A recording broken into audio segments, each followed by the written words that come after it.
Before, it used to be about 90% of people want to be right in the city, but again, with prices on the rise, low interest rates, it's naturally pushing people to have different options out of the city, because properties in general in suburban areas in Canada are less expensive. Commute is a huge thing, and it really depends on whether the client is working in the city or if they're working closer to where their home is or where they're looking to purchase. So a commute is a big thing, because then you have to think about commute times, the expense towards it for the subway or whatever the case may be. And if you have two people that are working in the home, they might actually have to buy another car if before they relied on public transportation by living within the city. So again, that would be another cost that you would have to consider.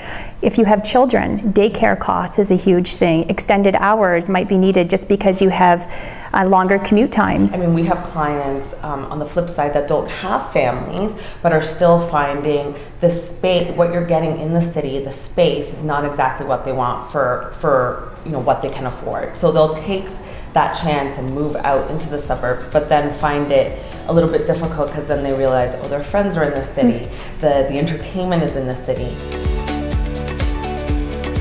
I think people are actually forced to live out of the city, but they want to be in the city. That's what we're seeing happening. And a lot of our clients are still working in the city, so they won't technically start looking for another job. They just kind of have to suck it up and say, okay, well, my commute time is just going to be longer and I'm just going to have to spend more money. And a lot of condos are catering to families now. So they have the zip cars underneath, they're having supermarkets in the commercial space, they're even having play areas, daycares all built into the condos to try and keep people in the city.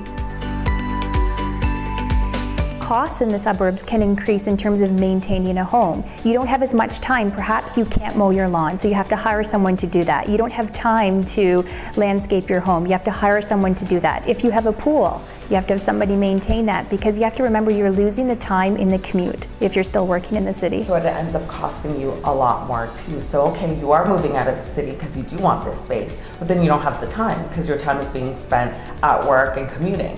So it's really a trade-off. Yeah.